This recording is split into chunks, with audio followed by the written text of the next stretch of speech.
প্রকৌশল অধিকার আন্দোলনের শিক্ষার্থীদের উপর ন্যাক্কারজনক হামলার প্রতিবাদে আমাদের 5 দফা দাবি। ঠিক। এক, স্বরাষ্ট্র উপদেষ্টা জাহাঙ্গীর আলম চৌধুরীকে প্রকৌশল অধিকার আন্দোলনের শিক্ষার্থীদের উপর বর্বরিচিত এবং ন্যাক্কারজনক হামলার জন্য আন্দোলনকারীদের সামনে এসে উপস্থিত হয়ে উক্ত ঘটনার জন্য ক্ষমা চাইতে হবে এবং সেই সাথে জবাবদিহি করতে হবে। 2, প্রজ্ঞাপনের মাধ্যমে ইতিপূর্বে গঠিত কমিটিকে আমরা আমাদের প্রতিনিধিত্বের অনুপযুক্ত মনে করি। উক্ত কমিটিকে আমরা প্রত্যাখ্যান করলাম।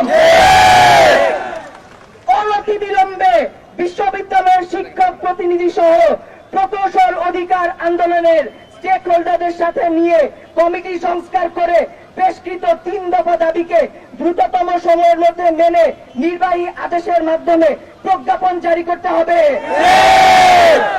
এবং এ মর্মে সংশ্লিষ্ট 3 উপদেষ্টা জনাব মোহাম্মদ ফজলুল কবির খান, জনাব আদিলুর রহমান এবং সৈয়দা রিজওয়ানা হাসানকে আজকে এসে এর নিশ্চয়তা প্রদান করতে হবে।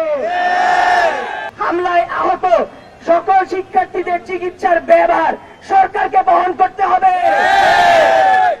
এবং উক্ত আন্দোলন চলাকালীন সময়ে সকল শিক্ষার্থীদের সুরক্ষা নিশ্চিত করতে হবে। পুলিশ দিয়ে এই যৌক্তিক আন্দোলনে আর কোন প্রকার হামলা করা যাবে না। পুলিশ দিয়ে আন্দোলন বন্ধ করা যাবে না। পুলিশ দিয়ে আন্দোলন বন্ধ করা যাবে না। পুলিশ দিয়ে আন্দোলন বন্ধ করা যাবে না।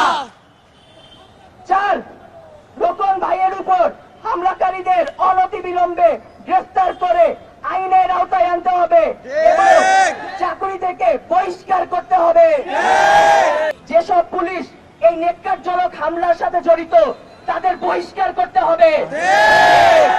পুলিশ দিয়ে আন্দোলন বন্ধ করা যাবে না। পুলিশ দিয়ে আন্দোলন বন্ধ করা যাবে না। পুলিশ দিয়ে আন্দোলন বন্ধ করা যাবে না। পুলিশ দিয়ে আন্দোলন বন্ধ করা যাবে না। পুলিশ দিয়ে আন্দোলন বন্ধ করা যাবে না। অবিলম্বে আমাদের এই দাবিগুলো মেনে নেওয়া না হলে আমরা কঠোর কর্মসূচি দিতে বাধ্য থাকব। আমাদের দাবি মেনে নেওয়া না পর্যন্ত আমরা সকল শিক্ষার্থী ঢাকা এবং ঢাকার বাইরের সবাই আমরা আজকে এখানে অবস্থান করব।